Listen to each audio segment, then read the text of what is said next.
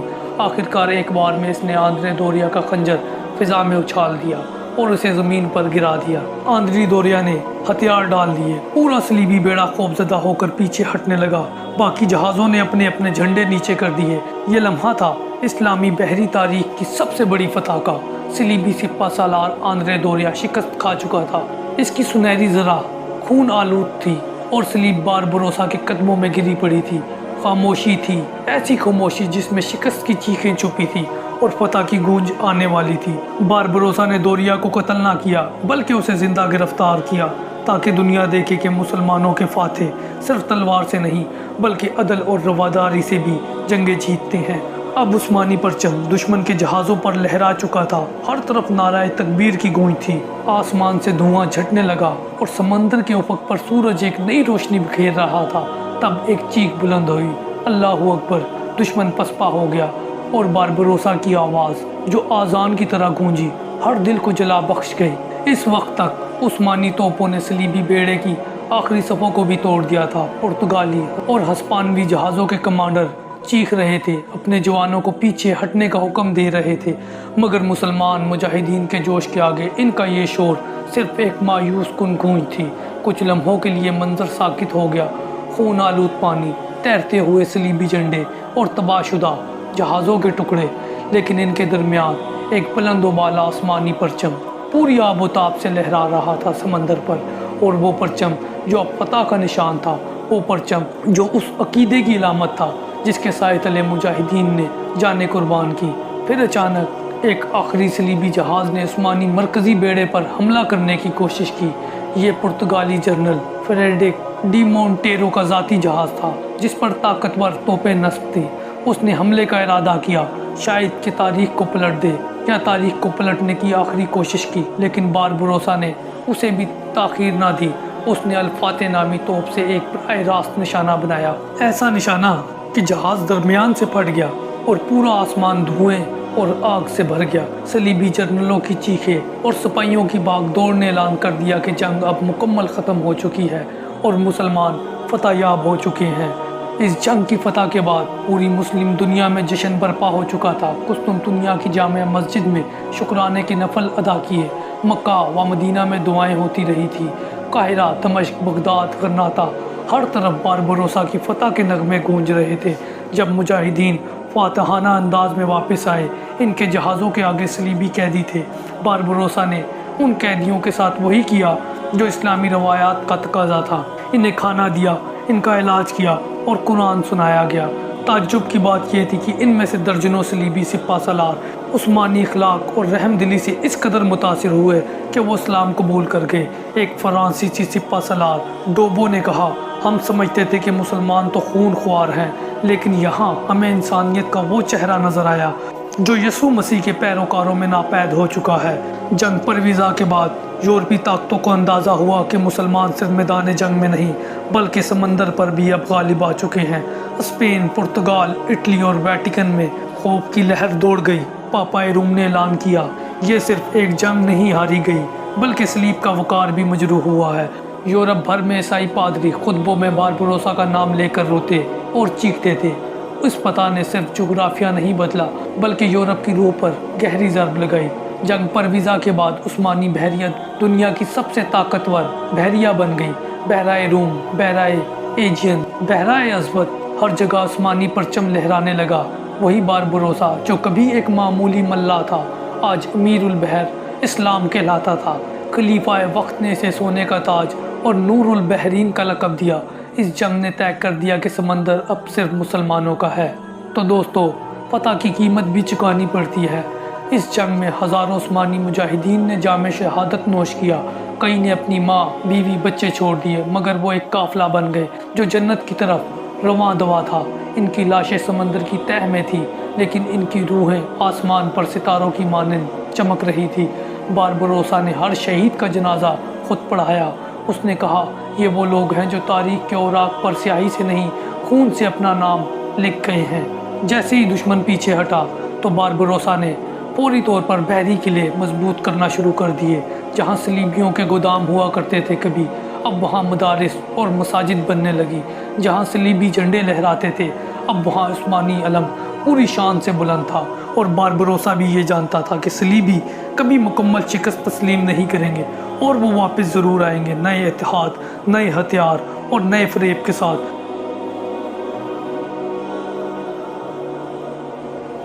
جنگ کے بعد جب باربروسا اپنے خیمے میں تنہا بیٹھا، اس نے قلم اور کاغذ اٹھایا اور اپنے خلیفہ کو خط لکھا۔ ہم نے جنگ تو جیت لی ہے، لیکن اصل فتح تب ہو جب ہم علم میں آگے ہوں گے، کردار میں بہتر ہوں گے اور امت کے ہر فرد کو روشنی دیں گے۔ یہ الفاظ ایک بحری فاتح کے نہیں تھے، یہ اس مرد مومن کے تھے جس سے سمندر کی گہرائیوں میں بھی خدا کی روشنی نظر آتی تھی۔ یہ صرف جنگ پرویزہ کی کہانی نہیں، یہ امت مسلمہ کی وہ فتح ہے جو ہمیں یاد دلاتی ہے کہ ایمان، اتحاد، قیادت اگر باربروسا جیسے ہوں تو سمندر بھی سجدے کر جاتے ہیں۔ اگر آپ چاہتے ہیں کہ امت کو آج بھی وہی عروج نصیب ہو تو یہ ویڈیو صرف دیکھو مت، اسے دوسروں تک بھی پہنچاؤ تاکہ آنے والی نسلیں باربروسا کو صرف ایک نام نہ سمجھیں بلکہ ایک مشن مان کر آگے بڑھیں۔ آخر میں آپ سب سے ریکویسٹ ہے کہ ہمارے چینل کو ضرور سبسکرائب کیجئے۔ اگر آپ کو یہ ویڈیو پسند آئی ہے تو اس کو اپنے دوستوں سے بھی شیئر کیجئے اور ہمیں فیڈ بیک دیتے رہیے۔